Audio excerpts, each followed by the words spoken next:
మాజీ ముఖ్యమంత్రి వైఎస్ జగన్మోహన్ రెడ్డి ఆయన సొంత ప్రయోజనాల కోసం ఏదైతే ఆయన పార్టీ మొత్తాన్ని కూడా కష్టకాలంలోకి నెడుతున్నారా అయితే బలంగా అవుననే సమాధానాలు వినిపిస్తున్నాయి. ఎప్పుడైతే 2024 ఎన్నికల్లో వైఎస్ఆర్సీపీ పార్టీ చిత్తుగా ఓడిపోయిందో ఆ తర్వాత ఓటమి తాలూకా కారణాలు తెలుసుకొని క్యాడర్ని ఉత్సాహపరచాల్సి పోయి ఇంకా క్యాడర్ని నిరుత్సాహాన్ని అదేవిధంగా నాయకత్వాన్ని కూడా ఒక నిశ్చేష్టమైనటువంటి స్థితిలోకి నెట్టే విధంగా ఆయన నిర్ణయాలు ఉన్నాయని చెప్పేసి పార్టీలో అంతర్గత చర్చ నడుస్తుంది. అయితే ఇటీవల జరిగినటువంటి శాసనమండలి సమావేశాలు కావచ్చు, అసెంబ్లీకి హాజరవకపోవడమే వాటి బలమైన ఉదాహరణలుగా ఉన్నాయి. మరి ఇదే అంశానికి సంబంధించి పూర్తి విషయాలు తెలుసుకోవడానికి మనతో ఉన్నారు సీనియర్ జర్నలిస్ట్ దుర్గా కుమార్ గారు. సార్ నమస్కారం అండి. నమస్తే వెంకట్, మన వీక్షకులకు కూడా. సార్, ఇప్పుడు ఒక నాయకుడు ఏదైనా ఒక ప్రజలకు కానీ లేదా ఒక పార్టీకి కానీ ఏదైనా వ్యవస్థకు కానీ నాయకత్వం వహించేటప్పుడు తన సొంత ప్రయోజనాలు పక్కన పెట్టి ఎవరైతే తనని అనుసరించి నడుస్తున్నారో తను నమ్ముకున్న ఒక వ్యవస్థ ఉందో ఆ వ్యవస్థ 10 కాలాల పాటు లేదా ముందు లీడింగ్లో ఉండని చెప్పేసి దానికోసం పనిచేయడం సర్వతా సహజంగా మనం చూస్తుంటాం.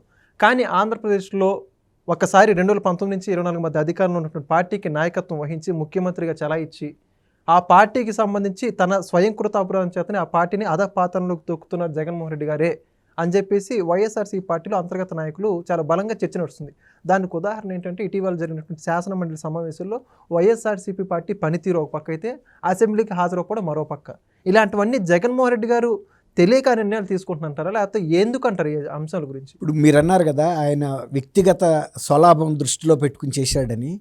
ఆయన 2019లో అధికారం వచ్చినప్పుడు కూడా తను వ్యక్తిగత లబ్ధికి ఆలోచించాడే కానీ పార్టీ పటిష్టత కానీ పార్టీ ప్రజల్లో ఒక మనుగడ సాగించాలి, మంచి పేరు తెచ్చుకోవాలి, మన నాయకుల పట్ల ఆదరణ పెరగాలి, పార్టీ పట్ల పెరగాలి, తను ఆదరణ కూడా. కానీ ఫస్ట్ ఎలక్షన్ కన్నా ముందు మాత్రం చెప్పాడు, నేను నా పరిపాలన మీ అందరూ కూడా పూజా గదిలో నా ఫోటోలు పెట్టుకునేటంత మంచి పరిపాలన ఇస్తానని చెప్పాడు. కానీ ఆయన అధికారంలోకి వచ్చిన తర్వాత మళ్ళీ తన తండ్రి ముఖ్యమంత్రిగా ఉన్నప్పుడు సంపాదించిన దానికన్నా కూడా 10 రెట్లు కూడా సంపాదించే అవకాశం నాకు ఉన్నప్పుడు ఇక ఈ పేరు ప్రతిష్ట పార్టీ ఇవన్నీ నాకెందుకు, నేను అడిగింది ఒక్కసారి అధికారం ఇవ్వమన్నాను, ఇచ్చారు, నేను కూడా అమలు కాని హామీలు కూడా ఇచ్చి వచ్చాను, కాబట్టి డబ్బు చేసుకుంటే అయిపోతుందనే ఉద్దేశంతో వెళ్ళాడు. కానీ సమిష్టి నాయకత్వాన్ని పెంపొందించడానికి కానీ తర్వాత తోటి నాయకుల్ని కూడా సంప్రదింపులు కానీ వాళ్ళ సలహాలు కానీ ఏవి కూడా ఆయన తీసుకోకుండా ఒంటెద్దు పోకడగా వెళ్ళిపోయాడు. ఆ ఒంటెద్దు పోకడగా వెళ్ళిపోయినప్పుడు కూడా ఎవ్వరు కూడా ఆయన్ని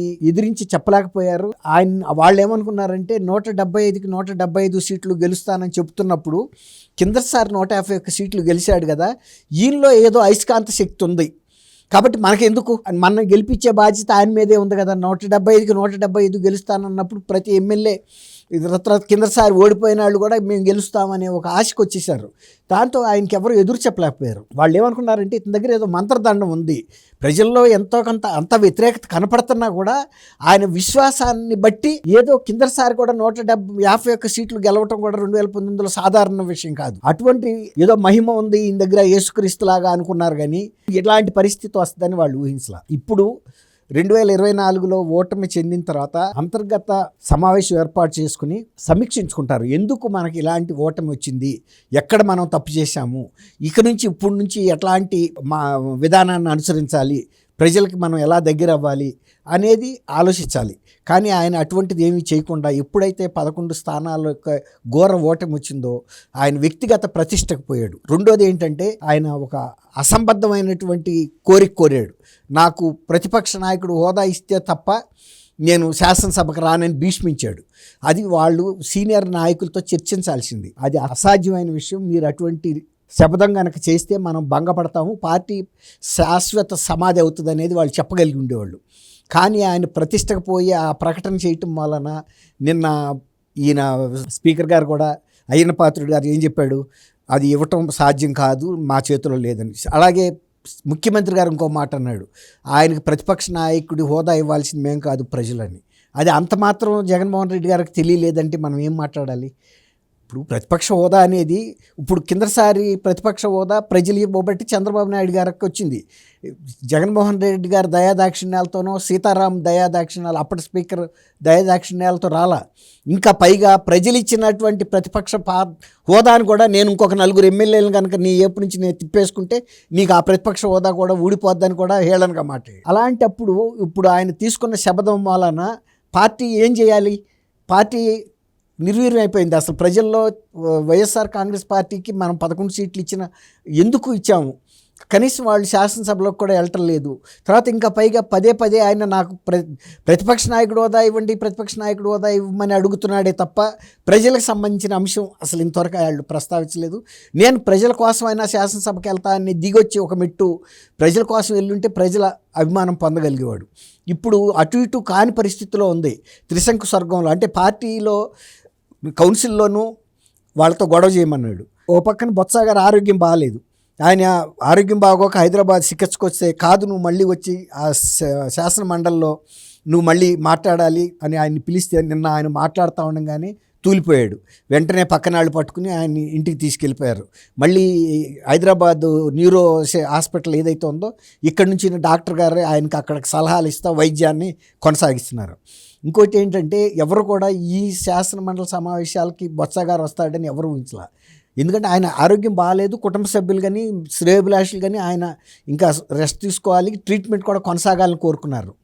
అది అందరూ ఊహించినట్టుగానే కిందసారి బొత్స గారు మానసిక సంఘర్షణకు గురయ్యాడు. ఆయనకి ఇష్టం లేని అంశాలని మాట్లాడాలి, ఇష్టం లేని విధంగా అంటే ఆయన అప్రతిష్ట పాలయ్యే విధంగా శాసనసభలో ప్రవర్తించాలని జగన్మోహన్ రెడ్డి గారు పెట్టిన ఒత్తిడి మూలాన ఆయన ఈ అనారోగ్యానికి గురయ్యాడని కూడా ప్రచారం జరిగింది. అన్నీ కూడా చూశారు కూడా. శాసనసభలో ఆయన అసాధారణంగా ప్రవర్తించాడు. గతంలో ఎప్పుడు అటువంటి అప్రదిష్ట పనులు ఆయన చేయలే, అప్రదిష్ట కలిగే మాటలు కూడా మాట్లాడలే. కానీ ఇప్పుడు మళ్ళీ ఆయన నిన్న తొందరగా పిలిపించి నిన్న మళ్ళీ అస్వస్థతకు గురయ్యేటట్టు చేశాడు. దీంతో ఆయనతో పాటు ఎన్నికైన 10 మంది శాసనసభ్యుల్లో ఎక్కువ మంది కొత్తగా ఎన్నికైన వాళ్ళు ఉన్నారు. వాళ్ళు మొదటిసారి శాసనసభకి ఎన్నికయ్యి తమ రాజకీయ భవిష్యత్తు బాగుంటుంది, భవిష్యత్తులో అయినా కనీసం శాసనసభలో మా గొంతు వినిపించగలుగుతాము, మా శాసనసభ నియోజకవర్గ ప్రజల సమస్యలు మేము పరిష్కరించగలుగుతాము అనుకుంటే ఇవాళ వాళ్ళు శాసనసభ నియోజకవర్గాల్లో తిరగలేని పరిస్థితి. నిన్ను ఎందుకు ఎన్నుకున్నావా మాకే తెలియటం లేదు, నువ్వేం చేశావు, ఏం నీ వల్ల అయ్యిందని వ్యక్తిగతంగా కొంతమంది కొన్ని కోరికలు కోరతారు నాయకులు. అట్లాగే కొన్ని ఊర్లలో గ్రామ సమస్యలు అడుగుతారు. తర్వాత లింక్ రోడ్లు ఇలాంటివి కూడా గ్రామాల మధ్యలో ఉంటాయి.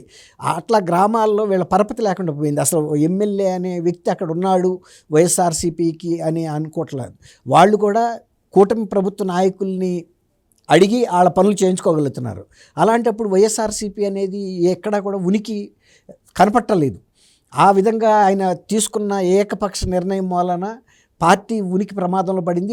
మనమే రాజకీయ సమాధి కట్టుకున్నామని ఇప్పుడు మీరు అడిగిన చర్చ పార్టీ నాయకుల్లో జరుగుతుంది. అసలు ఇటువంటి పార్టీ రేపు మనం అసలు శాసనసభ ఎన్నికలు కానీ వస్తే నామినేషన్లు వేయటానికి మనకున్న నైతిక అర్హత ఏంటి అనేది వాళ్ళే ప్రశ్నిస్తున్నారు. మనం కిందసారి ఎన్నుకున్నప్పుడు శాసనసభలోకి వెళ్ళి ఏం చేయలేదు. శాసన మండలిలో కూడా మన ప్రవర్తన ప్రజలు ఆమోదించే విధంగా లేదు.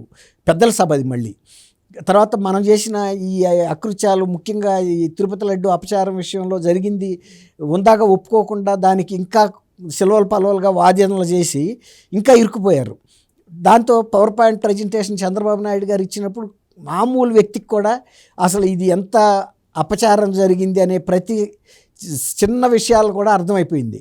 అందువల్ల వాళ్ళు ఏమనుకుంటున్నారంటే జగన్మోహన్ రెడ్డి గారు సమిష్టి నాయకుడిగా పనికిరాడు, ఆయన వ్యక్తిగత ప్రతిష్ట కోసం ఇట్లాంటి శపథం చేసుకుని తనకు తనే ఆత్మహత్య చేసుకోవటం కాకుండా సామూహిక ఆత్మహత్యకు కూడా పాల్పడ్డాడనే భావన వైఎస్ఆర్సీపీ కాంగ్రెస్ నాయకుల్లోనూ కార్యకర్తల్లో కూడా వచ్చింది. అందుకని ఇప్పుడు గతంలో కూడా చెప్తూ ఉండేవాళ్ళు ఎప్పుడైనా రాజకీయంగా ఆత్మహత్యలు ఉంటాయి కానీ హత్యలు ఉండవని. వాళ్ళ స్వయంకృత అపరాధంతోనే వాళ్ళ పార్టీ మునిగిపోతుంది కానీ దానికి ఇంకోళ్ళ బాధ్యులు కాదు. ప్రజలకి సరైన సేవ చేయలేకపోయారు, ప్రజల సొమ్ము దోసుకున్నందుకు ప్రజలు కూడా ఆ శిక్ష విధించారు. అంతే.